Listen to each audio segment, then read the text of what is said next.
उत्तर प्रदेश का चर्चित चुनाव जौनपुर का हो चुका है और जौनपुर का चुनाव इसलिए चर्चित हो चुका है क्योंकि धनंजय सिंह चर्चित हैं। तो ये बताइए क्या हुआ कि ऐसा कि आपको जेल भेज दिया सरकार ने और वो भी आपको बरेली जाना पड़ा और अब जब आप लौट रहे हैं तो अपनी पत्नी श्रीकला सिंह के लिए किसका आशीर्वाद लेकर लौट रहे हैं?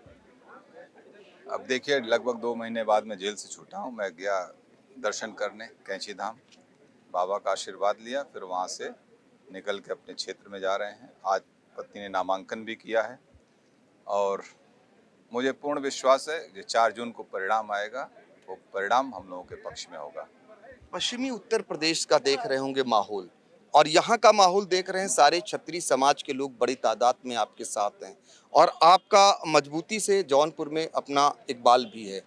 क्या लगता है पश्चिमी उत्तर प्रदेश जैसा माहौल आपको भी मिलेगा और भाजपा के खिलाफ बिगुल फूंक कर आपको समर्थन देंगे क्षत्रिय समाज के लोग?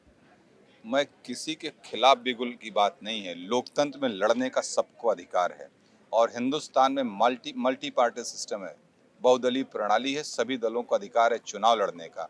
लेकिन इधर भी जो प्रक्रियाएं अपनाई जा रही हैं कि पर्चे खारिज करा दिए जा रहे हैं, नामांकन वापस करा लिए जा रहे हैं, धन और बल और पैसे के प्रभाव पे, ये अनुचित है। लोकतंत्र में सबको अधिकार है, सबको लड़ना चाहिए और आइए आप वैचारिक रूप से लड़िए और चुनाव हारिए और जीतिए, लेकिन वैचारिक रूप से आइए। चुनाव में अपने प्रभाव से मत आइए आप। चुनाव हार जीत चलती रहेगी। आज सत्ता में कोई है, कल नहीं रहेगा, परसों दूसरा आएगा। लेकिन लोकतंत्र हमारा इसी तरीके से जैसे मजबूत है, वो चलते रहना चाहिए। इस पे हम सभी राजनीतिक दलों को ध्यान देने की आवश्यकता है। धनंजय सिंह नहीं लड़ पाए, इसके पीछे कोई खेल हुआ है बड़ा क्या? निश्चित रूप से अब 2020 में मुकदमा भ्रष्टाचार का मुद्दा मैं उठा रहा हूँ, उल्टा मेरे ऊपर अपहरण का मुकदमा कायम कर दिया जा रहा है, एक्सटॉर्शन का मुकदमा कायम कर दिया जा रहा है। जो व्यक्ति जो एम्प्लॉय था वो कहीं कहीं नहीं रहा है, फर्जी तरीके से करके। तो निश्चित रूप से एक साजिश रची गई, बहुत पहले से चल रही थी 2020 के बाद से। लेकिन विपक्षियों को लग रहा होगा कि धनंजय सिंह अंदर हो जाएंगे, अब इनके यहाँ का कोई चुनाव नहीं लड़ेगा। लेकिन जिस तरीके से आपकी पत्नी श्रीकला सिंह ने मोर्चा संभाला है और मजी हुई खिलाड़ी की तरह वो भाषण भी दे रही हैं, लोगों का विश्वास भी जीत रही हैं, क्या पहले से आपने उनको ट्रेन कर रखा था या आपको पता था कि ऐसा अवसर आ सकता है? देखिए, वो जिला पंचायत अध्यक्ष भी हैं जौनपुर से और इंडिपेंडेंट हैं। और इसके पहले वो जिला पंचायत जब सदस्य का चुनाव जीती थी तो जिले में सबसे ज़्यादा मतों से चुनाव जीती थी। ठीक है, तो वो तब भी मैं अनुपस्थित था उस चुनाव में। तो निश्चित रूप से वो एक राजनीतिक परिवार से, उनके पिताजी भी एमएलए रहे हैं, उनकी राजनीतिक रुचि है और बहुत अच्छी तरीके से उन्होंने जिला पंचायत को भी चलाया, बहुत अच्छा काम किया है। उसका परिणाम उनको, उनका लाभ उसको क्षेत्र में उनको मिल रहा है।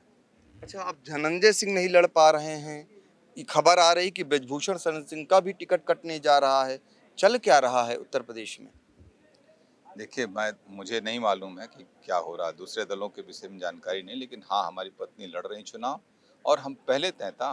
हम तो आपसे कह रहे हैं, अभी असेंबली के चुनाव हुए थे, मैं इंडिपेंडेंट चुनाव लड़ा, दो मल्ली में बाई इलेक्शन हुआ था, उसमें भारतीय जनता पार्टी की जमानत जब्त हुई थी। फिर जनरल इलेक्शन 2022 का हुआ, उसमें मैं चुनाव, उसमें भारतीय जनता पार्टी की जमानत जब्त हुई थी।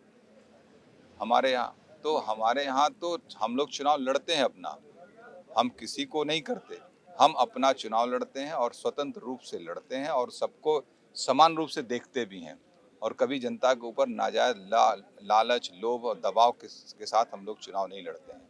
हम लोगों के विचार को, अपने विचारों से लोगों का दिल जीतकर उनके साथ निरंतर रहते हैं, जिसका परिणाम है कि आज जौनपुर की जनता हम लोगों के साथ अपार स्नेह और प्यार दे रही। और सिर्फ आप अभी बात करें छत्री की, छत्रियों के साथ साथ हमारे हर वर्ग के लोगों का समर्थन हमारे साथ है। हम जाति, धर्म, मजहब की राजनीति नहीं करते हैं। हर वर्ग के लोग हमारे साथ रहते हैं, चाहे वो अमीर हो, चाहे गरीब हो, चाहे हिंदू, चाहे मुसलमान हो, सब लोग हमारे साथ रहते हैं। किसी की तादाद अधिक हो सकती, किसी की तादाद कम हो सकती है, लेकिन सबका समर्थन हमारे साथ रहता है। इसीलिए हम लोग इतने दिन से, पिछले 22 से 25 सालों से जौनपुर की राजनीति में एक स्तंभ के रूप में हम लोग हैं। आप मान रहे हैं कि जीत आपकी सुनिश्चित है, लेकिन हम ये जानना चाहेंगे कि आपके मुकाबले कौन है? भारतीय जनता पार्टी या फिर गठबंधन का मैंने तो प्रत्याशी? आपसे कह दिया कि अभी 2 चुनाव हमारे खिलाफ लगातार 20 और 22 में असेंबली का चुनाव लड़ी है भारतीय जनता पार्टी, जहां अपनी जमानत नहीं बचा पाई। तो वो हम उसको तो हम कहीं देखते भी नहीं अपने यहाँ लड़ाई में। बहुजन समाज पार्टी के जो गठबंधन प्रत्याशी हैं।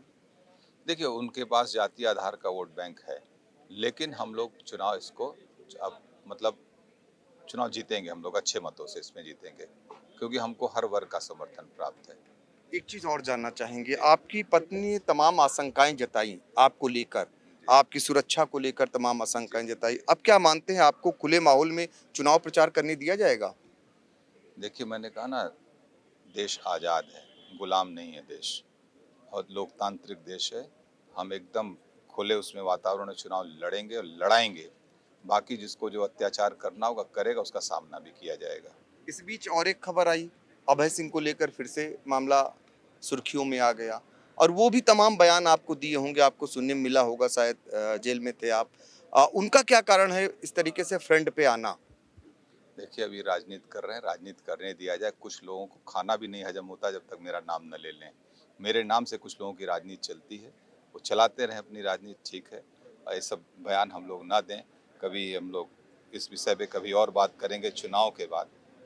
अपराधियों के मुद्दों पे अपराधियों के द्वारा उठाए गए सवालों का जवाब देना उचित नहीं है। देखिए, मजे हुए खिलाड़ी के रूप में धनंजय सिंह जो कह रहे हैं कि कुछ लोग उनका नाम लिए बगैर खाना नहीं पचता है, उनका सीधा इशारा अभय सिंह की तरफ था, और उन्होंने दावा किया कि जौनपुर से उनकी जीत सुनिश्चित है।